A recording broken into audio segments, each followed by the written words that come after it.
J'espère que, en professionnel que vous êtes, chacun de vous hier a pu voir que c'était une action coordonnée de gens préposés à cette manœuvre. Après que quelques jours plus tôt, ils ont répandu qu'il y aurait malaise au sein des forces armées béninoises, parce que les gens ne seraient pas payés, parce qu'il n'y aurait pas de logistique, parce qu'ils seraient démotivés. Après qu'ils ont même, en direct, selon eux, fait le reportage d'une attaque qui se déroulerait encore au Point-Trip, alors même qu'il n'y avait rien de tel, le couronnement a été de dire partout, ah oui, il y a coup d'État au Bénin, la situation est telle, le président a dû prendre la clé des champs. Ne soyez pas dupes de ces choses-là. Il ne s'agit pas de la personne du président Patrice Talon. Il ne s'agit pas des personnes de ses collaborateurs. Il ne s'agit pas de la vilaine tête de Wilfrid Léon Rumbedi qui vient rendre compte et défendre lorsqu'il le faut. Il s'agit du Bénin. Et le Bénin, pour nous, n'a pas de prix. Il est au-dessus de chacun de nous. Et si ceux d'entre nous, nos concitoyens, qui s'adonnent à ce jeu, n'ont pas conscience des dégâts qu'ils causent au pays, mais alors, c'est proprement affligeant pour nous tous et pour eux en particulier.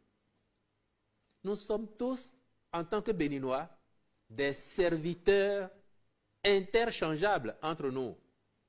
Nul n'est indispensable et nul ne sera en position indéfiniment. Nous sommes des serviteurs de la République, interchangeables entre nous. Ce qui veut dire que même ceux qui, de leur position actuelle, ne se rendent pas compte qu'ils sont des réservistes appelés demain à être en situation et qui, pendant qu'ils sont là, jouent plutôt à tirer l'équipe vers le bas ou à la livrer aux adversaires, ils ne se rendent pas compte qu'ils se font du mal à eux-mêmes.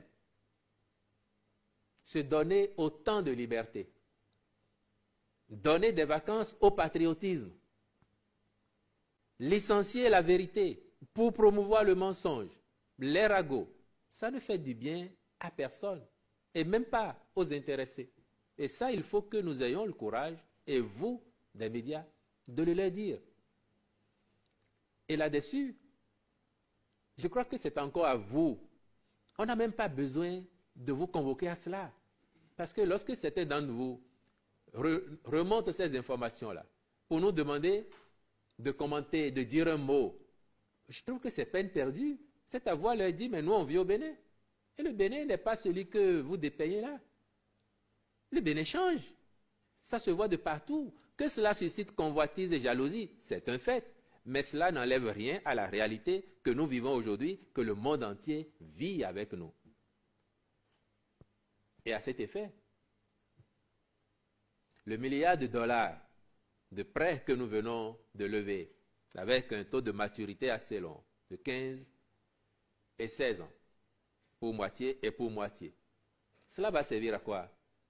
Précisément à renforcer l'œuvre de construction du Bénin moderne, du Bénin de nos rêves. Et vous devez avoir à l'esprit qu'on ne prête qu'aux riches. On ne prête qu'aux gens crédibles et en capacité de rembourser les créances qu'on leur fait. Si nous avons pu lever autant d'argent, et notez que c'est le premier pays africain en 2025 à le faire. On vient de passer les 15 premiers jours de l'année. Ça veut dire que nous n'avons pas dormi. Le ministre de l'Économie et des Finances et ses équipes, ils travaillaient depuis des semaines, des mois en arrière, pour aller sur le marché très tôt en début d'année, lever le financement. Ce financement, ce n'est pas pour aller dans la poche du ministre des Finances.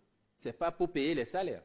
C'est pour renforcer les bases qui structurent le développement socio-économique de notre pays à travers des infrastructures modernes que nous mettons en place et pour lesquelles la tendance actuelle va se poursuivre.